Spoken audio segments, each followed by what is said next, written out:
And what the Pentagon chief has said is that there is a decay in the military establishment, and that needs to be completely gotten rid of. The gathering at the Marine Corps base in Quantico near Washington has fueled intense speculation about the purpose and value of summoning such a large number of generals and admirals to one place, with many stationed in more than a dozen countries that include conflict zones in the Middle East as well as other places. The uncertainty comes as America faces a potential government shutdown this week. Andrew, back on the telecast with me. Andrew, what do you think could be the significance of this huge gathering of admirals in Quantico, where President Trump is also going to be, addressing this gathering? The Pentagon chief has come out and made a statement. He was speaking to the admirals. He was speaking to the military leaders of America who have been gathered from a number of conflict zones across the world, and he said the military establishment is in decay. What is it? What is Pete Hegseth trying to indicate? Well, this is an unprecedented gathering of American flag officers, generals, and admirals. And you're correct to point out that these officers who are at the sharp edge of American military power around the world have been called from all over the world back to Quantico near Washington. Here is, I think, what's going on. I don't know that there'll be firings, although that's a possibility.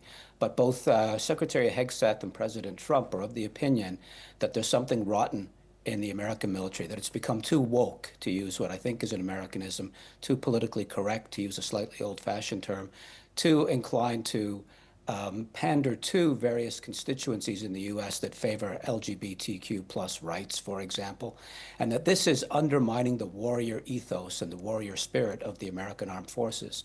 That may or may not be true. I rather suspect it's not true, but that's certainly what Secretary Hegseth and President Trump believe, and this is likely to be an exercise in the two of them grabbing the collective lapels of the American flag officers in attendance, shaking them and saying, get your act together. Whether that works or not remains to be seen. Right, absolutely. Stay on with me, Andrew. Let's listen into U.S. President Donald Trump. He is addressing those military leaders in Quantico near Washington. So this is, I would say, the opposite, if you ask for a definition, the opposite of political correctness. We went through political correct, where you had to have people that were totally unfit to be doing what you're doing for many reasons. I won't get into them, but for many reasons they were unfit. Now it's all based on merit. That was such an unbelievable decision. I didn't expect we were going to win that one. We went in. We said we need it. We went in for colleges, where kids with a C average are getting into the best colleges, and the kids with A averages won't get in, and kids with the highest boards and the highest marks or the best marks couldn't get into the best schools, and people that had not good boards and not very good marks, okay, but nothing special, they were getting into our best colleges. I said, this is just crazy. You can't run a country like this.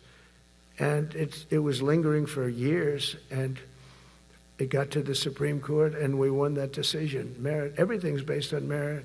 You're all based on merit. We're not going to have somebody taking your place for political reasons because they are politically correct, and you're not. We take the people that are going to do the best job. That's all. It's very simple. And that's the way our country was built. We were built on merit. We got away from it for a long time. And everyone understands it. And it was done. It was approved. I give great credit to the Supreme Court because I thought they had tremendous courage. I didn't think they'd do that. That was tremendous. I give them maybe for that decision almost more than anything because it's a hard decision to make. It's really hard. The apparatus of our country was not set up for merit. It was set up for political correctness. And you can never be great if you're going to do that. And we're going to be greater than we ever were before. We're bringing back a focus on fitness, ability, character, and strength. And that's because the purposes of American military is not to protect anyone's feelings. It's to protect our republic. And it's the republic that we dearly love. It's to protect our country. We will not be politically correct when it comes to defending American freedom, and we will be a fighting and winning machine. We want to fight, we want to win, and we want to fight as little as possible. You have to count on people like me to keep you out of wars, because we don't want to go into wars. Many of the wars that I just told you about, we could have entered those wars and settled them in a different way, lose a lot of our troops. And we could have settled them, I guess, differently. Maybe not, actually. Actually, you might not have been able to settle them. We just would have been in the middle of a lot of firepower. But when we do need it, you're going to be so ready. And you know it. But very importantly, with that goal in mind, I've committed to spending over $1 trillion on our military in 2026, and that's the most in the history of our country. $1 trillion. That's a lot of money. I hope you like that. Ma'ams and sirs, I hope you like it. That's a hell of a lot of money. We have the best of everything. Every branch is seeing major investments, and as I announced in the Oval Office in March, we are rapidly moving forward with the first ever 6th generation fighter jet. I didn't name it. I did not name it. Boeing came in and they said, "Sir, this is our submittal. It's the greatest fighting jet ever done." And you know, they're testing all these planes, all the companies are testing, and this one tested like through the roof. And they said, "We'd like to name it the F-47. I said, "All right, let me think about it." Then after thinking for about 2 seconds, I said, "Okay." You know, that means 47. I'm 47. So I'm 45, 46, and 47, you know, if you think about it. I just don't want the credit for 46. I don't want to have their open borders and people coming in from all over the world, including jails and mental institutes. I don't want that on my record, but I like having it.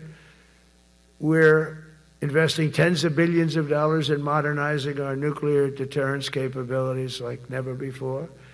And we've begun construction on what we call the Golden Dome missile defense shield. It'll be the most sophisticated in the world. You watched it do well until they had some problems at the end with a little bit of a lack of ammunition, defensive ammunition, but they've got that taken care of. But I tell you, it's what we're doing is so good, and we deserve it. You know, we help other countries with it. We don't have it ourselves. And Canada called me a couple of weeks ago. They want to be part of it. To which I said, "Well, why don't you just join our country? You become 51, become the 51st state, and you get it for free."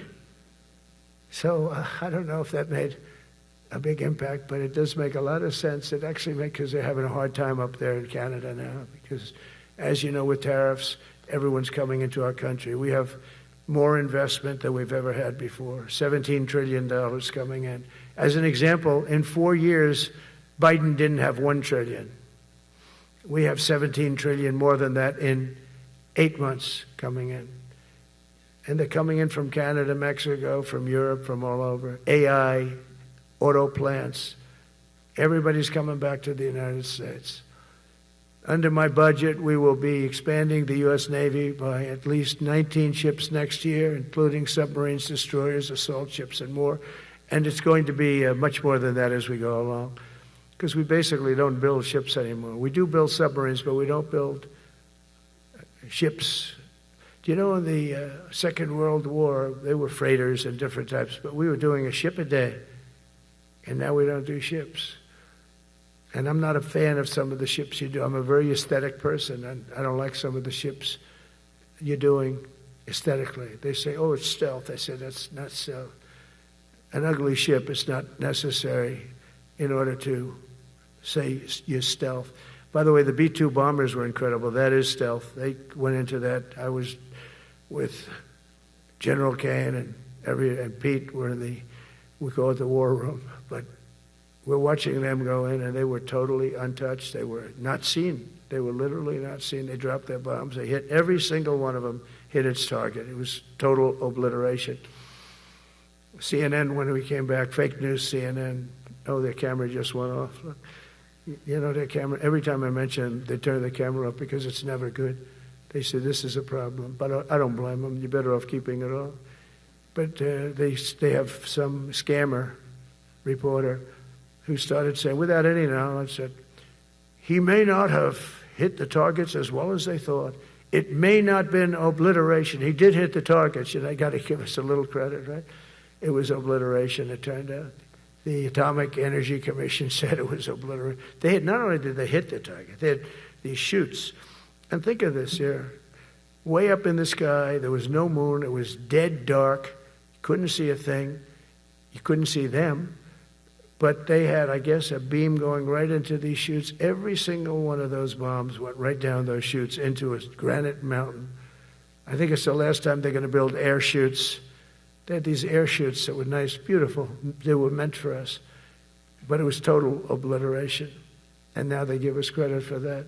But these people were phenomenal. I tell you, for the Air Force people here, you can be very proud. That B-2, we just ordered a lot of new ones and updated ones, but I'd take the other ones. Let me tell you, they couldn't have worked any better. So they flew for 37 hours total, back and forth, no stops, no nothing. We had 52 tankers loading them up. And that's a job I wouldn't necessarily want too much, flying a tanker, loaded up with hundreds of thousands of gallons of fuel. I don't know if I'd do that job. All right, with that, we come to the end